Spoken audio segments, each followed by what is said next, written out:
이란과의 합의 소식이 서서히 공개되고 있으며 그 세부 내용이 전 세계에 충격을 주고 있습니다. 하지만 도널드 트럼프 대통령이 어떤 합의도 이스라엘의 안보를 저버리지 않을 것이라고 주장하는 반면 이스라엘의 보도에 따르면 예루살렘이 협상에서 완전히 배제됐을 수도 있다고 전하고 있습니다. 실제로 물밑에서 무슨 일이 일어나고 있고 이 합의가 유대 국가에 어떤 영향을 줄까요?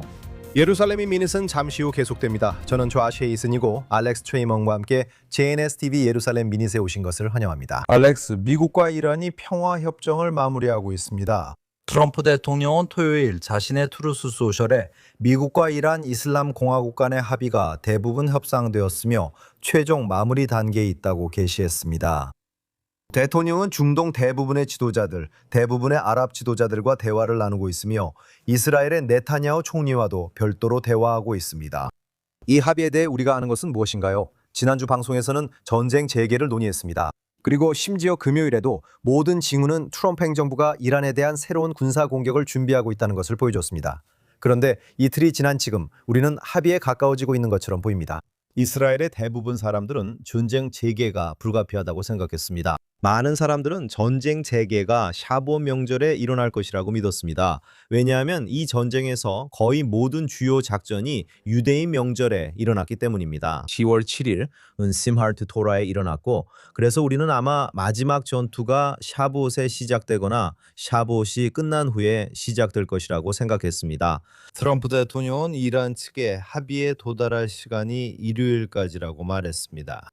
여기서 볼 수 있는 것은 미국 대통령이 합의를 원했고 심지어 실제로 군사 공격을 할 의지가 있는 것처럼 행동했다는 점입니다. 이스라엘도 이에 대비하고 있었습니다. 하지만 궁극적으로 그가 원했던 것은 이 상황에 대해 어떤 형태로든 외교적인 결과를 얻는 것이었습니다. 트럼프가 나중으로 미룰 수 없었던 한 가지는 호르무즈 해협이었죠. 이 군사작전의 결과로 호르무즈 해협은 사실상 봉쇄되었습니다. 그리고 트럼프는 국제사회에서 자신의 신뢰를 유지하기 위해 해협을 다시 열어야 했습니다. 그리고 그게 제 생각에는 그의 가장 중요한 우선순위였던 것 같습니다. 만약 외교적인 방법으로 해협을 열 수 있다면 그게 그가 하고 싶었던 일입니다. 하지만 이 합의가 체결됐나요? 체결되지 않았습니다. 이게 한 챕터의 끝인지 이야기의 끝인지는 알 수 없습니다. 제가 알기로는 네타냐후 총리가 이 합의가 이스라엘에 좋은지 나쁜지 공개적으로 언급한 적이 없습니다. 트럼프 행정부의 합의는 2015년 버락 오바마 대통령이 맺었던 합의와 어떻게 다릅니까? 분명히 그는 본질적으로 이란 측에 그 팔레트 위에 수십억 달러를 줬죠. 이건 다릅니다. 하지만 결국 이란과의 전쟁 이후에 이스라엘의 관점에서 우리는 무엇을 보고 있습니까? 이스라엘이 지금 더 안전해졌나요? 이란, 그 정권은 여전히 존재합니다. 이게 어떻게 다른 거죠? 트럼프 대통령이 오늘 체결하는 어떤 합의도 JCPOA와는 확실히 비교할 수 없습니다. 그리고 이 합의들이 같다고 주장하는 사람은 모두 새빨간 거짓말을 하고 있는 겁니다. 그리고 댄 샤피로가 트위터에 뭐라고 올린 걸 봤는데 비비가 지금 의회에서 연설해야 한다고 했죠? 그는 이 합의에 반대하기 위해 지금 의회에 올 건가요? 이 합의들은 전혀 닮지 않았습니다. 그리고 이 합의들이 전혀 닮지 않은 이유는 평온했던 6주 전에 있었던 6주간의 전쟁 동안 미국이 이란의 모든 핵시설을 맹렬히 공격하고 있었기 때문입니다. 좋아요. 그러니까 이란은 핵무기를 개발하기 직전이었죠. 이제 이란은 더 이상 핵무기를 개발하기 직전이 아닙니다. 그리고 트럼프가 말하는 것도 미국이 들어가서 농축 우라늄을 반출할 수 있는 합의에 관한 것입니다. 이 농축 우라늄은 이란이 원래 JCPOA 하에서 개발하고 있던 물질입니다. JCPOA는 이스라엘이 어떤 행동도 하지 못하게 막기 위한 계획이었고 이란에게 가능한 건 뭐든 구축할 권리를 줬습니다. 핵물질의 최종 무기화 단계 직전까지 말이죠. 이것은 매우 다른 결과입니다.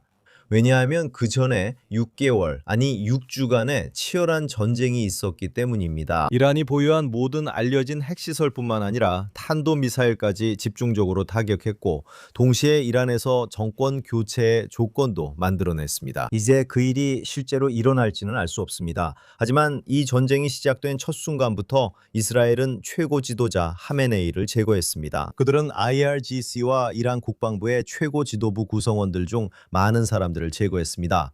이것이 이스라엘에게 좋은 합의일까요? 이스라엘 사람들은 다시 전쟁에 나서는 쪽을 더 선호했고 그럴 준비도 되어 있었다고 생각합니다. 그들은 이란이 더 약화되는 것을 원했고 완전한 정권 교체를 위한 조건이 더 진전되기를 바랐습니다. 이것이 이스라엘에게 나쁜 합의입니까? 상황 전체를 봐야 합니다.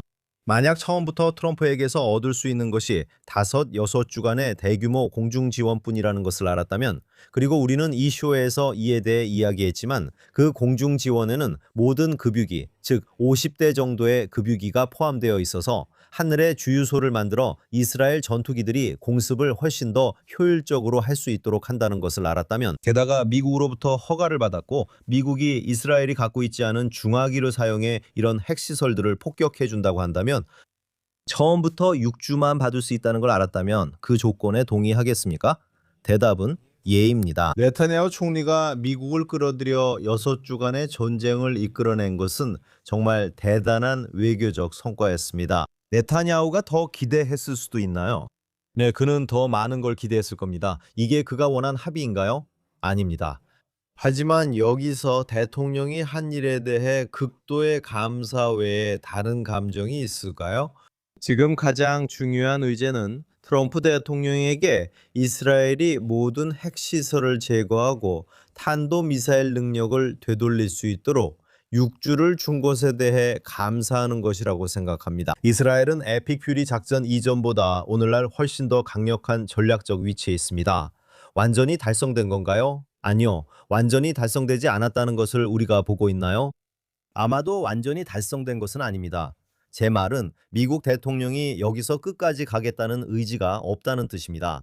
그래서 분명히 그들의 핵 능력이 약화되었다고 저는 주장하고 싶습니다. 그리고 합의와 관련해서 미국이 농축 우라늄을 반출할 수도 있다고 들었습니다.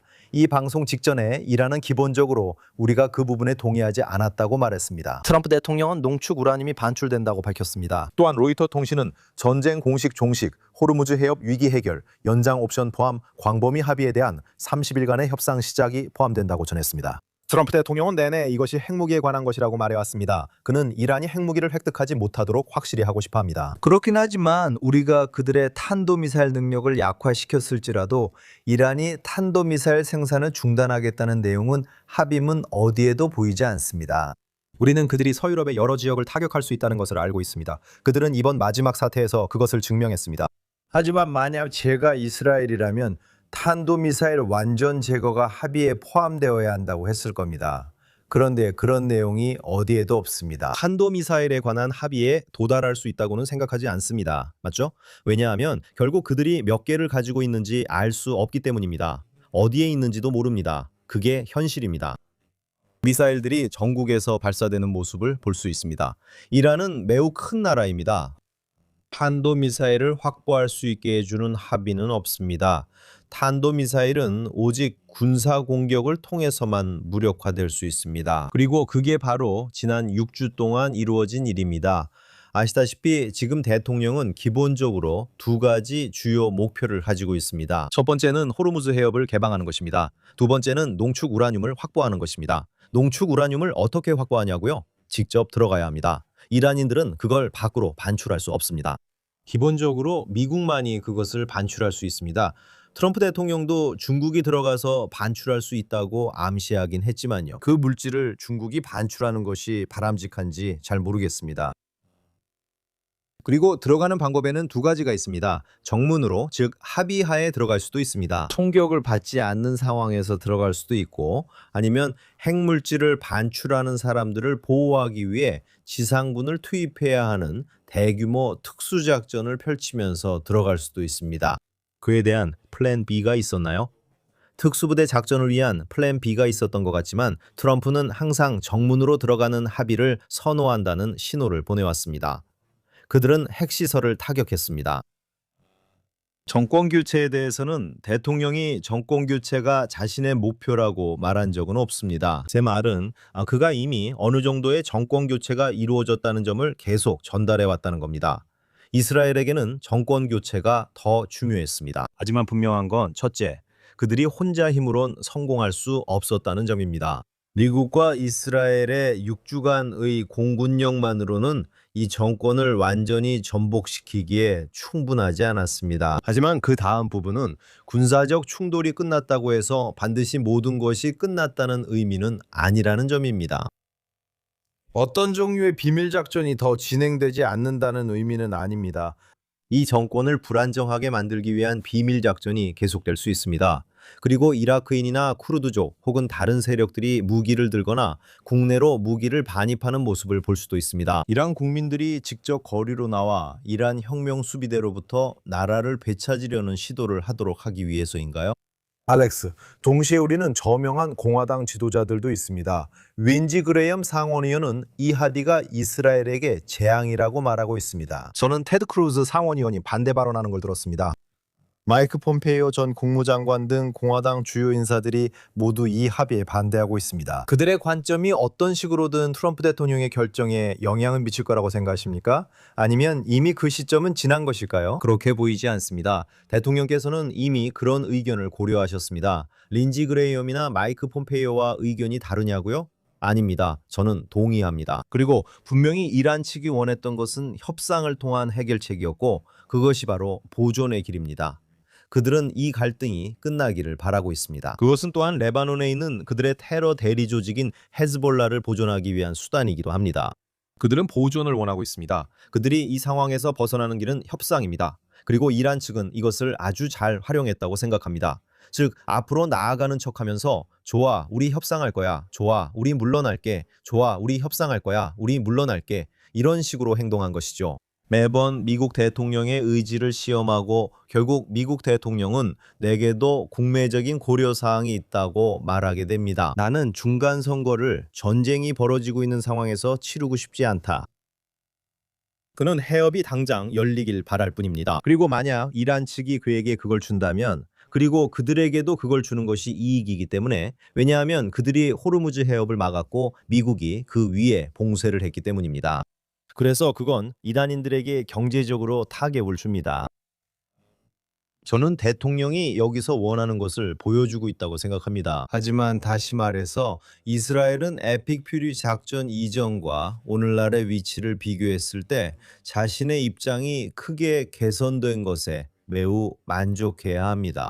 그래서 어젯밤 알렉스 네타냐후 총리가 연정 대표들을 소집해 합의를 논의했습니다. 채널 12 익명 소식통에 따르면 연정 지도자들은 그 합의가 이스라엘에 매우 나쁘다고 말합니다. 하지만 여기서는 언론 보도와 달리 네타냐후 총리와 트럼프 대통령 사이에 이견이 없다고 강조합니다. 우리는 몇 주째 이 문제를 논의했지만 사람들은 두 지도자 간의 이견을 언급하려 합니다.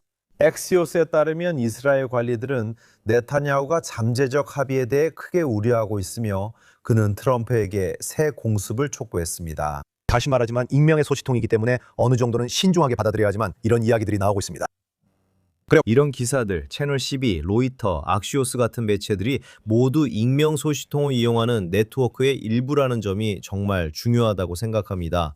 이들은 반 너타냐후, 반 트럼프 성향의 언론입니다. 오늘 이스라엘 언론이 하려고 하는 것은 이 합의가 형편없는 합의라는 점을 보여주고 네타냐후 총리가 이 합의에 불만이 있다는 것을 최대한 널리 알리는 것입니다.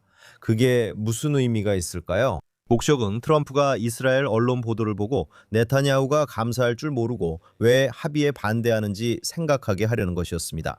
우리는 그 부분을 이야기하고 있었습니다. 하지만 저는 트럼프 대통령이 언론 상황이 어떤지 잘 이해하고 있다고 생각합니다. 그는 이런 익명의 소식통들이 어떤 의도를 가진 것인지 그리고 왜 엑시오스나 채널 12 같은 언론들이 그런 보도를 내놓는지 잘 이해하고 있습니다. 대통령과 총리는 정기적으로 연락을 취해왔습니다. 아시다시피 뉴욕타임스의 헤드라인도 본질적으로 그렇게 말하고 있습니다. 그러니까 네타냐후는 여기서 소외되었습니다. 저는 그가 소외되었다고 생각하지 않습니다. 이 협상이 미국과 이란 간의 협상입니까? 네, 이스라엘은 협상 자체에 직접적으로 참여하지 않습니다. 그들은 협상 테이블에 앉아 있지 않습니다. 하지만 여기서 뒤통수를 맞은 일이 있었나요? 아닙니다. 대통령이 군사행동 재개를 진지하게 고려했습니까? 네, 그는 정말로 진지하게 고려했습니다. 군사행동 재개를 고려했고 이스라엘도 대비했습니다. 그럴 수밖에 없었습니다. 총리는 이번 전쟁 내내 항상 이렇게 말했습니다. 이란인들과 협상하는 유일한 방법은 전투 중에 하는 것이라고요. 그리고 도널드 트럼프는 이렇게 말했습니다. 좋아, 우리는 그들과 전투 중에 협상할 필요는 없지만 즉각적인 군사행동 재개라는 위협 아래에서 협상해야 한다. 그래서 저는 바로 이 군사행동 재개라는 위협이 이란인들을 움직이게 만든 것이라고 생각합니다. 그들은 호르무즈 해협을 열고 농축 우라늄 문제에 대해 논의할 의향을 가져야 한다는 것을 깨달았을 것입니다. 물론 여기서 언급한 것처럼 어떤 합의도 체결되지 않았습니다. 알겠습니다. 그리고 이것이 대통령이 30일 후 협상 상황에 만족할 것이라는 의미는 아닙니다. 제 생각에는 이란인들이 선의로 협상하지 않을 가능성이 매우 높다고 말씀드리고 싶습니다. 이 정권은 한 번도 선의로 협상한 적이 없습니다. 대통령도 이해해야 하지만 그에게도 고려할 점이 있는 듯합니다. 사실상 전쟁이 끝나는 게 아닙니다. 대통령이 30일 더 줄 테니 준비하고 해결책을 찾아보자고 말한다면요. 그것이 전쟁의 끝일 수도 있고 아닐 수도 있습니다. 하지만 우리가 말할 수 있는 것은 이것이 분명히 이란의 관점이라는 점입니다. 군사 공격 사이의 간격이 길어질수록 미국이 다시 군사행동으로 돌아갈 가능성은 줄어듭니다. 저는 이것이 분명하다고 생각합니다. 아시다시피 이렇게 되면 재공격의 가능성은 상당히 줄어듭니다. 그렇다고 해서 문이 완전히 닫혔다는 뜻은 아닙니다. 보세요. 우리는 지난해 6월 12일간의 전쟁이 있었던 것을 봤습니다. 그리고 나서 큰 휴식기가 있었죠. 그리고 나서 에픽 퓨리 작전이 있었습니다. 알다시피 이스라엘과 미국이 30일간의 평온한 기간 동안 갑자기 이란이 탄도미사일 능력을 다시 개발하고 있다는 것을 본다면 그들이 다른 어쩌면 알려지지 않은 농축 우라늄이나 플루토늄의 원천을 찾아내고 있다는 사실을 아무도 말하지 않는 그런 것들을 말이죠. 알려진 바로는 이란 내부에는 어떤 형태로든 핵무기를 만들 수 있을 만큼의 플루토늄이 충분히 있습니다. 만약 그들이 이전에는 알지 못했던 이전 공격에서 타격받지 않은 어떤 비밀 시설이 있다는 것을 확인하게 된다면 만약 이란이 더욱 적대적인 행동을 보인다면 또 다른 군사작전으로 이어질 수 있을까요? 분명히 그럴 수 있습니다. 현재 이 녹음 시점에서 베냐민 네타냐후 총리는 아직 발언이 없었습니다. 그와 다른 이스라엘 지도자들의 입장을 들어야 합니다. 지난 12시간은 꽤 조용했습니다. 그리고 네타냐후 총리는 조만간 오늘이나 내일쯤 이 합의에 대해 국민들에게 입장을 밝힐 수밖에 없을 것입니다. 주로 선거철에 접어들고 있기 때문입니다. 우리는 6주간의 에픽 퓨리 작전 직후 즉각적인 휴전을 목격했습니다. 야당 대표 야이르 라피드는 전국 방송에 출연해 이번 휴전을 국가 역사상 최악의 외교적 실패라고 비판했습니다. 그래서 언론은 모두 이번 일을 네타냐후에게 큰 패배라고 몰아가려 할 것입니다. 그리고 네타냐후는 이 상황에서 체면을 지키려고 애쓸 것입니다. 그래서 그는 텔레비전에 나와서 이것이 왜 큰 외교적 실패가 아니며 왜 이스라엘과 미국이 작전 초기에 세웠던 목표를 달성했다고 설명하려 할 것입니다.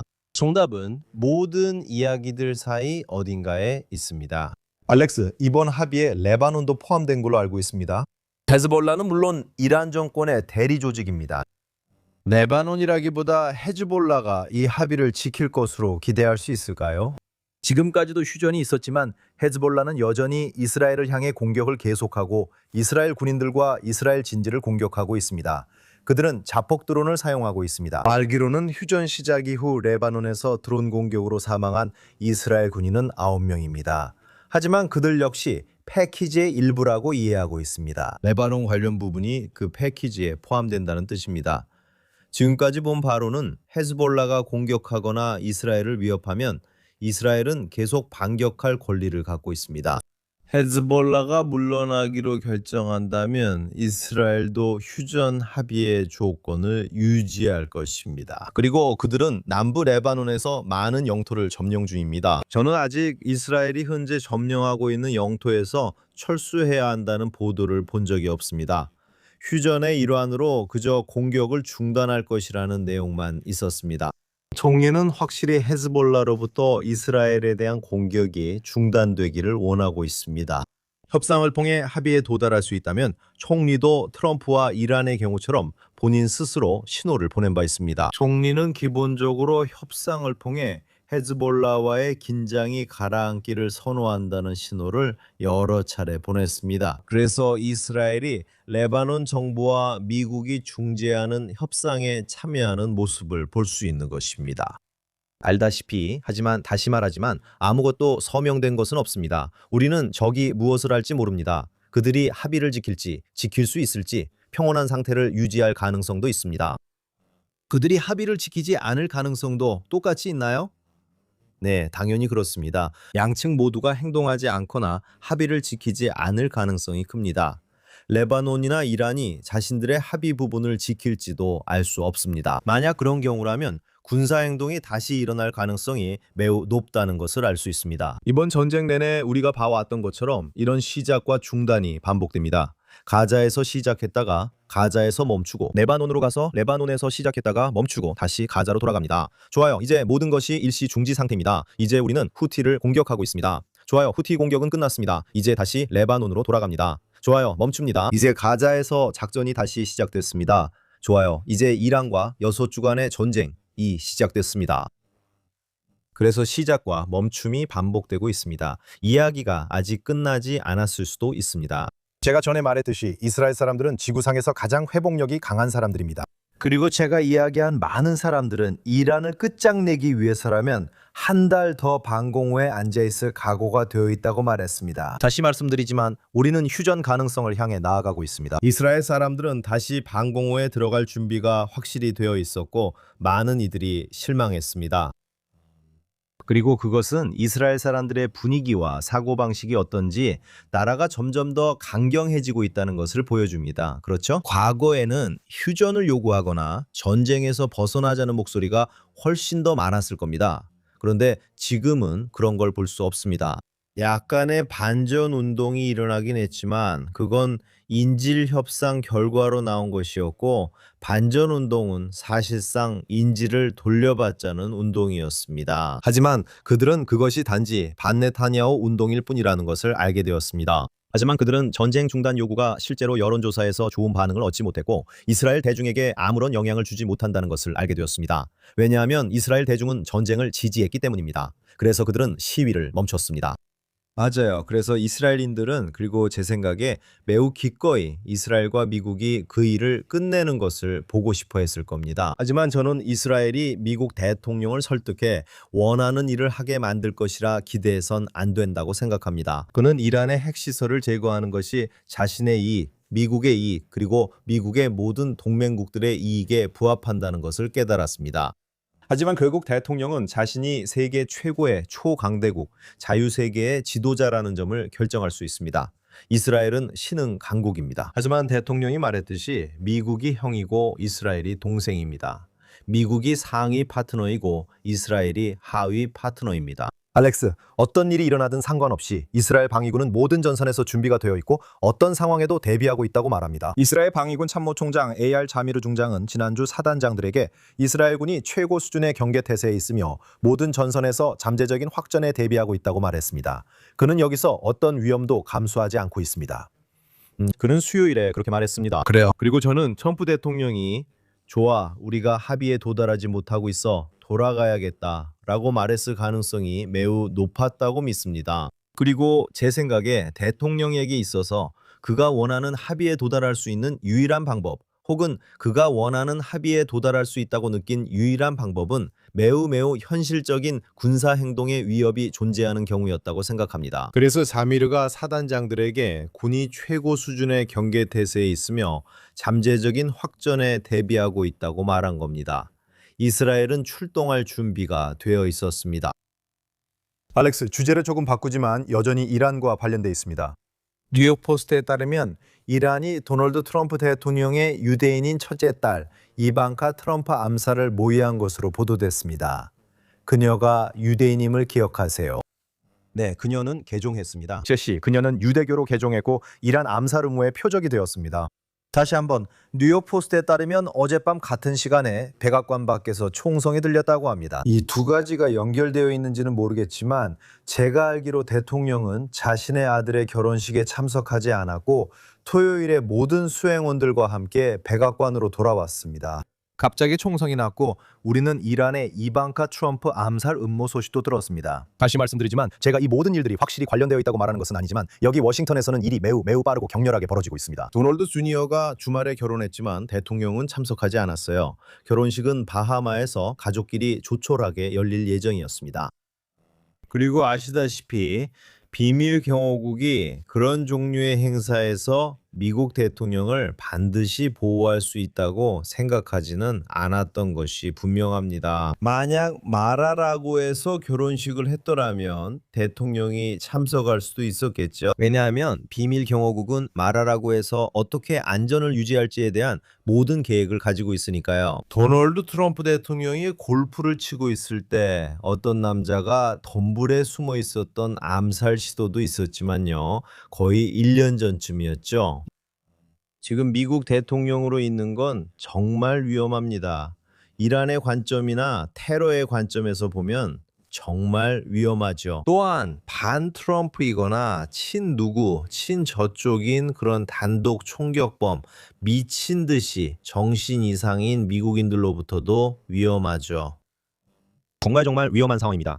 하지만 여기서 이방카 트럼프를 암살하려는 음모에 대해서는 제 말은 뉴욕 포스트는 무함마드 바키르 사드 다우드 알사아디 32세의 이라크 카타이브 헤즈볼라 민병대 사령관이자 이란 혁명 수비대 IRGC 요원으로 신원을 확인했습니다. 그는 지난주에 체포되었고 유럽과 북미에서 유대인 표적을 대상으로 한 최근 여러 건의 공격에 연루된 혐의로 기소되었습니다. 그러니까 이건 정말 심각한 일입니다. 그리고 이란은 지난 6주간의 공격과 아야톨라 하메네이를 제거한 것에 대해 트럼프 대통령에게 보복하려고 이렇게 움직이고 있었습니다. 그래서 이게 바로 이스라엘과 미국이 항상 걱정하던 부분입니다. 이란이 유럽과 남미, 심지어 미국 내에도 테러 조직을 두고 있고 언제든지 그 조직들을 가동할 수 있다는 점입니다. 어젯밤 총격범의 신원을 기다리고 있습니다. 제가 알기로 그는 사살되었고 백악관 밖에서 많은 총알이 발사되었습니다. 이번 주 또 다른 반 이스라엘 선단이 인도주의적 목적으로 가자 지구에 들어가려 했다는 사건이 있었습니다. 하지만 사실 그냥 거대한 술판이었고 저는 그것을 파티보트라 부르겠습니다. 이런 가짜 활동가들이 모두 모이고 있습니다. 사실상 그들을 하나로 묶는 진짜 이유는 이스라엘에 대한 증오입니다. 그래서 저는 이스라엘 국방군과 해군이 들어가서 배를 막고 선상에 있던 모든 사람들을 체포해서 이스라엘 해안으로 데려온 것이 정말 잘 처리된 일이라고 생각합니다. 그리고 그 후에 이타마르 벤그비르 장관이 플로틸라 활동가들이 억류되어 있던 경납고 같은 곳 안에 있는 모습이 목격되었습니다. 그런 억류자들을 조롱하며 이스라엘 국기를 들고 있었습니다. 국제사회는 이타마르 벤그비르를 강하게 비난했습니다. 프랑스는 국가안보부 장관 벤그비르의 자국 입국을 금지하기로 결정했습니다. 폴란드도 같은 조치를 취했습니다. 이 모든 나라들이 난리를 치고 있습니다. 심지어 미국도 그렇습니다. 허커비 대사는 벤그비르의 행동이 비열하다고 말했습니다. 플로틸라 사건을 어리석은 쇼라 했지만 벤그비르는 자기 나라의 품위를 배신했습니다. 심지어 우리 정부 총리실에서도 벤그비르가 한 일이 어리석었다고 말하고 있습니다. 알다시피 그건 지나친 행동이었어요. 선을 넘었죠. 그러니까 한편으로는 그게 확실히 사실이에요. 벤그비르가 한 행동은 정말 어리석었고 그냥 보여주기식 행동이었어요. 하지만 사람들은 플로틸라 테러리스트보다 그 일에만 집중하고 있어요. 제 생각에 그들은 터키에서 온 것 같아요. 제 말은 그들이 이른바 팔리우드 방식으로 마치 다친 것처럼 이런 장면들을 연출했다는 거죠. 제가 소셜미디어에서 본 모든 보도들은 포로들이 IDF 군인들에게 성폭행을 당했다는 내용이었고 이런 거짓말들이 계속해서 반복되고 있어요. 이 일은 이스라엘 국가의 큰 홍보 재앙이었죠. 우리가 다르게 했으면 좋았을 수도 있습니다. 우리는 이 플로틸라 포로들을 모두 추방했습니다. 벤 그비르가 들어와서 상황을 더 악화시켰다고도 할 수 있습니다. 또 다른 미디어 쇼를 만들어서 불에 기름을 부은 셈이죠. 이 점에 대해서는 저는 이 가짜 인도주의 플로틸라 사람들의 이런 말도 안 되는 행동이라고 말하고 싶습니다. 네, 저도 압니다. 미국에서 막 돌아왔는데 정부를 지지하는 사람들조차도 이타마르 벤그비르의 행동과 발언을 좋아하지 않더라고요. 그리고 당신이 본 체포된 플로틸라 활동가들과 함께한 그 장면들에서는 그 방에 하티크바를 크게 틀어놓고 있었습니다. 벤그비르는 그들의 얼굴 바로 앞까지 다가가서 I'm Israel High! 라고 소리쳤어요. 마치 그들이 그 말의 의미를 이해하기라도 하는 것처럼 말이죠. 그는 영어를 전혀 못하고 그들은 이스라엘 사람이 아니라 히브리어를 못하니까 히브리어로 그들에게 소리치고 있었던 거죠. 알다시피 결국에는 그냥 보여주기식 행동이었어요. 그건 작은 보여주기식 행동이었고 진짜 큰 건 플로틸라 자체였어요. 그게 이스라엘을 압박했으니까요. 우리가 이 일의 비용 집계가 어떤지조차 모르겠어요. 이스라엘이 해군을 지중해 국제해역 한가운데로 보낼 때마다, 그러니까 이런 플로틸라를 가로막기 위해 최고의 해군 특공대를 보내는 데마다 도대체 얼마의 돈이 드는지 아세요? 그리고 그걸 위해 전체 시스템을 다 구축해야 하잖아요. 그리고 그들을 추방해 비행기로 본국에 보내야 하잖아요. 샌드위치라도 줘야 하나요? 아마도요. 네, 이스라엘에선 샌드위치가 비싸요. 알죠. 그래서 여기서 비용이 얼마나 드는지 아세요?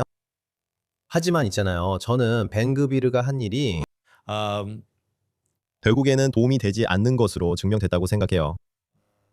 하지만 이스라엘 정부가 그런 행동이 도를 넘었다고 성명을 내고 허커비 대사가 나와서 그건 비열하다고 말하는 걸 보니 조금 실망스럽네요. 이 상황이 어떤 건지 한번 봅시다. 그러니까 이 사람들은 기본적으로 단순한 범죄자들이 아니에요. 그러니까 이 사람들은 마치 외국 군대처럼 위험한 행동을 하고 있고 이건 이스라엘의 정당성을 훼손하려는 의도가 있는 위험한 행동이에요. 이 사람들은 여러분의 적입니다. 조롱도 전쟁의 일부입니다. 그들은 이스라엘을 조롱하려 합니다. 그래서 그레타 툰베리 같은 사람들이 이전에도 이런 선단에 참여했던 거예요. 그리고 여기서는 벤 그비르가 그들을 조롱하고 있죠. 알겠죠? 그러니까 그는 이 이야기의 악당인가요? 아니요. 그는 악당이 아니에요. 그는 그냥 그들을 조롱하려고 하는 것뿐이에요. 그리고 또 다른 요소는 지금이 선거철이라는 거예요. 대부분의 이스라엘 사람들이 플로틸라 활동가들이 이스라엘 해안에 도착했을 때 존엄성과 존중을 받으며 대우받기를 원한다고 생각하시나요? 아니요. 이스라엘 사람들은 벤 그비를 보면서 봐라, 이 사람이야말로 우리 모두가 직접 말하고 싶은 것을 저 사람들 얼굴에 대고 말할 용기가 있는 사람이다 라고 생각하고 있습니다. 그래서 사실상 총리와 미국 대사가 와서 이 일에 대해 뭐라고 말할 때 오히려 더 큰 외교적 사건이 만들어졌다고 생각합니다. 제 말은 그들이 그걸 좋아하지 않더라도, 그리고 다시는 벤 그비르가 그런 행동을 하길 원하지 않더라도 비공개 자리나 내각 회의에서 그에게 그런 짓 하지 마라. 우리에게 문제를 일으키고 있다. 그런 모습 보고 싶지 않다. 그냥 하지 마라. 라고 말할 수 있다는 겁니다. 이 정부는 그렇게 행동하지 않을 겁니다. 그래도 자기 장관은 지지해야 하고 이 일로 장관을 악당으로 만들 수 없습니다. 이야기가 완전히 뒤바뀌었습니다. 악당들은 플로틸라에 있는 사람들이지 이타마르 벤그비르가 아닙니다. 그래, 이제 그들은 테러리스트야. 하마스도 여기에 한몫하고 있어. 돌과 칼. 확실히 도발자들이자 테러리스트들이야. 그리고 있잖아, 나도 그런데 참고로 말하자면 이 플로틸라 사람들이 스페인에 도착했을 때 주말 동안 이런 영상들이 돌았는데 스페인 경찰이 그들을 때리고 있었어. 나는 이런 폭행이 왜 일어났는지 모르겠지만 그들은 맞고 있었어. 심하게 맞고 있었어. 그들이 스페인에 돌아왔을 때 시위 중이었어. 맞아, 알겠어. 하지만 이런 영상들은 있었지만 스페인 정부가 그들을 잔인하게 대하고 있다고 정말로 소리치는 사람은 아무도 없었어. 모두 벤 그비르에만 신경 쓰고 있었지. 그리고 실제로 그들이 스페인에서 맡고 있을 때 아무도 한마디도 하지 않았어. 그리고 이스라엘 외무장관 기디온 사르가 스페인 사람들을 조롱했지. 그래, 우리는 스페인 정부가 왜 그런 행동을 했는지 설명을 기대하고 있어. 이제 이스라엘 입장에서는 이런 나라들이 저 플로틸라 테러리스트들을 박살내고 있으니 아주 기뻐해야 할 거야. 국제사회가 이런 플로틸라를 차단하는데 훨씬 더 많은 노력을 해야 해.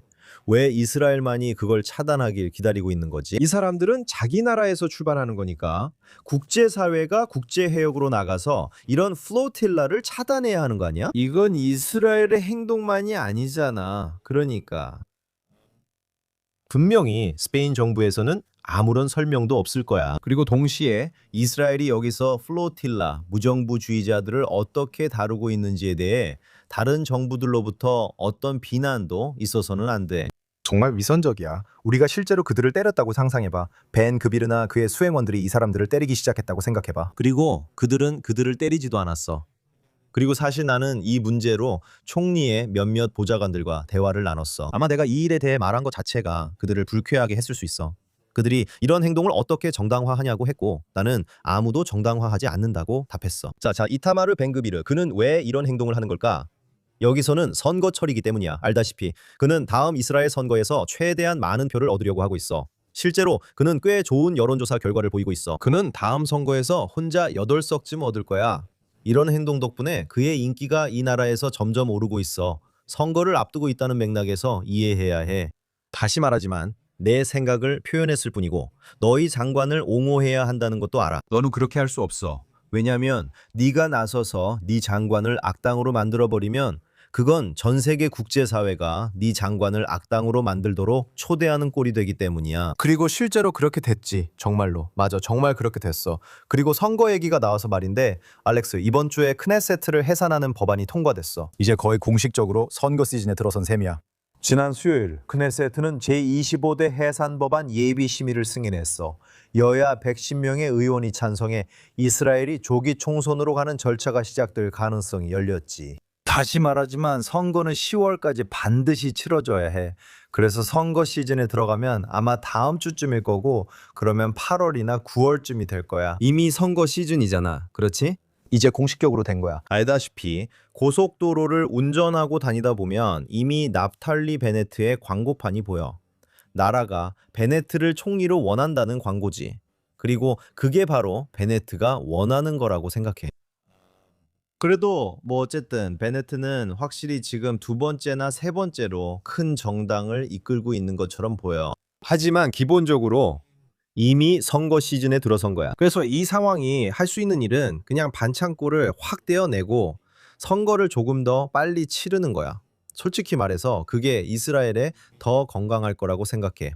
왜냐면 선거 시즌이 길어지면 이스라엘에서는 정말 독이 될 테니까. 알다시피 지난주 방송에서 더 깊이 이야기했듯이 여기에는 뚜렷한 공약이나 플랫폼이 없어. 우리는 전쟁을 어떻게 수행해야 하는지에 대해 이야기하는 게 아니야. 알다시피 이건 전부 인물 됨됨이와 인신 공격에 관한 거지. 맞잖아. 한편으로는 야당 쪽 모두가 네타냐후에 대한 인신 공격을 하고 있고 그가 물러나야 한다고 말하고 있어. 알다시피 우파 쪽에서는 베넷과 래피드에 대한 인신 공격이 많이 있을 거야. 그리고 여기 주변부에서는 훨씬 더 심한 인신 공격이 있어. 네타냐후와 함께 할 수 있는 우파 쪽의 잠재적 연정 파트너가 하레딤이라는 거 알잖아. 그리고 초정통파야. 그리고 지금 이 나라 사람들은 이 집단을 매우 부정적인 시각으로 보고 있어. 그리고 아마도 그럴 만한 이유가 있지. 그들이 군 복무를 꺼리고 복무 부담을 동등하게 지려하지 않으니까. 또는 좌파, 즉 야당 쪽에서는 그들이 그렇게 할 것이라고 생각하지. 그들은 네타냐후를 권좌에서 끌어내릴 수 있는 정부를 만들기 위해 아랍 정당들과 기꺼이 함께할 거야. 그래서 사람들이 투표하는 유일한 쟁점은 이것뿐이야. 네타냐후 찬성, 네타냐후 반대. 한쪽에는 네타냐후와 하레딤, 초정통파가 있고 다른 한쪽에는 좌파와 아랍계가 있어. 사람들이 투표하고 고민하는 쟁점이 바로 이거야. 그래서 모든 정치적 담론이 상대방에 대한 증오를 주장하는 데 집중되어 있어. 그래서 이제 그냥 더 빨리 끝내버릴 수 있다는 생각인데 지금부터 10월 사이에 누구의 표심도 바뀔 거라고는 잘 모르겠어. 그러니까 차라리 그냥 더 일찍 해버리고 가능한 한 빨리 새 정부로 넘어가는 게 낫지. 그리고 그건 나도 동의해. 선거는 가능한 한 빨리 치러져야 해. 분위기가 정말 험악해지고 그걸 보는 게 정말 안타까워. 결국에는 어떤 제안을 예를 들어 베네트와 좌파 혹은 중도 좌파 정부가 하레딤을 끌어들이기 위해 어떤 거래를 제시할지 지켜보는 것도 흥미로울 거야. 사실 그럴 가능성은 정말 낮지만 그들은 하레딤과 손잡고 함께 할 수 없어. 내 말은 그들은 선거 운동을 하고 있잖아. 선거 운동을 하고 있다고. 하지만 결국에는 안타깝게도 오슬로 시절에 봤듯이 하레딤은 예시바의 자금을 지원해준다는 조건으로 좌파 정부와 손을 잡을 의향이 있었어. 맞아. 왜냐하면 헤레딤, 그러니까 초정통파는 비록 그들이 우파와 손잡고 있긴 하지만 그것이 자연스러운 기반이야.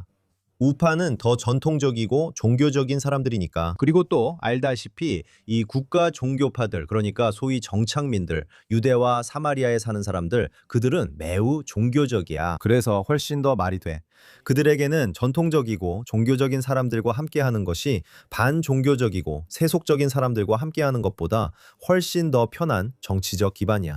하지만 오슬로 협정이나 팔레스타인 문제 그리고 다른 이슈들에 있어서는 초정통파 유대인들이 꼭 그렇게 우파적인 건 아니야. 맞아. 그리고 너가 말한 것처럼 그들은 기본적으로 사회주의자야. 그들은 지원금을 원하지. 그래서 그들은 어느 쪽이든 더 좋은 조건을 제시하는 쪽에서 지원금을 받을 거야. 맞지?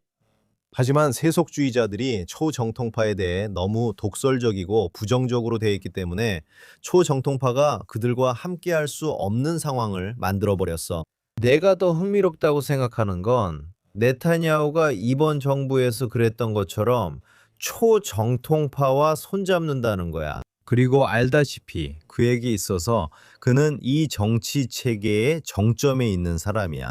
그는 노련한 정치인이고 사실 하레딤과 손잡는 게 더 안정적이라는 걸 알아.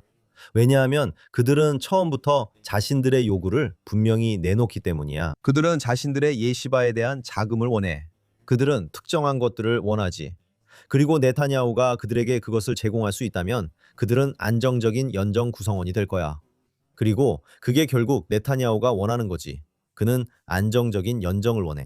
네타냐후와 현 정부의 연정 파트너들이 다음 선거에서 61석, 62석, 65석을 차지하게 된다면 베넷이나 아이젠콧 아니면 베니 간츠 같은 인물이 돌아서서 알겠어, 이제는 라고 말하는 상황이 나올 수도 있어. 나라를 위해서 우리는 네타냐후 쪽으로 다가가서 그 밑에서 그냥 2인자 역할을 하든지 아니면 어떤 형태로든 교대 합의 같은 걸 하겠다고 할 수도 있어. 그리고 저는 전통적으로 중도에서 통치하는 것을 선호해 왔고 본인도 약간 중도 성향인 네타냐후가 협상에 나서서 그가 말하는 국민통합정부, 즉 우파와 중도 좌파 양쪽 정당이 모두 포함된 정부를 구성할 가능성이 있다고 믿습니다. 그리고 초정통파를 정부에서 제외하는 거죠. 저는 좌파든 우파든 많은 이스라엘 사람들이 어떤 정치적 연합에서도 초정통파가 정부에 들어가는 것을 원하지 않는다고 생각합니다. 그러니까 아니요. 좌파도 그들과 함께하지 않을 것이고 심지어 네타냐후도 그들과 함께하지 않을 가능성이 있습니다. 하지만 그런 일이 일어나려면 네타냐후가 좌파와 야당 없이 정부를 구성할 수 있어야 합니다. 그게 유일한 기회입니다. 왜냐하면 네타냐후와 초정통파가 포함된 현 정부가 그들이 58석, 59석을 얻어서 과반수를 차지하지 못한다면 좌파 쪽에서는 누구도 네타냐후를 단 1분이라도 더 지지할 방법이 없습니다. 계속 이어질 것이고 선거를 향해 가는 앞으로 몇 주, 몇 달 동안 이 이야기를 많이 하게 될 것이라고 확신합니다. 아마 다음 주쯤이면 공식적으로 발표될 수도 있겠네요. 그리고 앞으로 어떻게 될지 지켜보겠습니다. 그 투표가 예비 심의를 통과했다는 것입니다. 그리고 그런 일은 투표에서 종종 일어납니다. 첫 번째 심의를 통과하고 나면 두 번째와 세 번째 심의 전에 일정 기간이 필요합니다. 두 번째와 세 번째 심의는 같은 날 진행될 수 있습니다. 그래서 이제 다음 심의가 크네세트에 올라오기까지 아마도 몇 주간의 기간이 있을 겁니다. 그리고 그 사이에 많은 것이 바뀔 수 있습니다. 아시다시피. 그러니까 단지 연정 구성원들이 1차 심의에 찬성표를 던지기로 합의했다고 해서 그게 곧바로 법이 되는 건 아닙니다. 그게 선거를 촉발하는 것도 아니고요. 여전히 2차, 3차 심의를 거쳐야 합니다. 네, 맞습니다. 그리고 여기서 진짜 결정권자는 네타냐후입니다. 네타냐후가 조기 선거를 원하나요? 그가 거기서 이득을 본다고 생각하나요? 어떻게 이득을 볼 수 있을까요? 만약 조기 선거가 그의 반대파가 조직할 시간을 줄여주고 아직 후보로 나서지 않았거나 발표되지 않은 다른 후보들이 조직하고 자금을 모으고 선거 운동을 할 시간을 줄여준다면 네타냐후에게 유리할 수 있습니다. 그렇다면 아마도 네타냐후에게는 조기 선거로 가는 것이 이익이 될 수도 있습니다.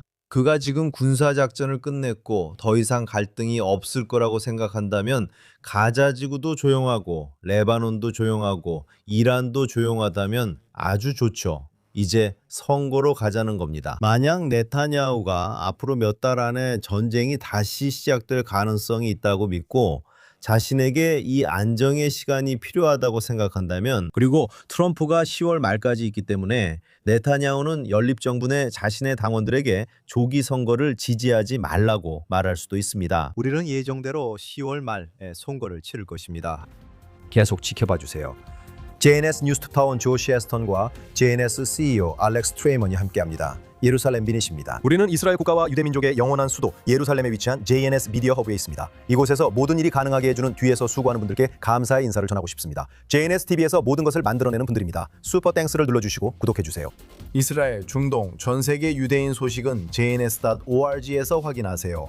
다음 주 JNS TV 예루살렘 미닛에서 다시 뵙겠습니다.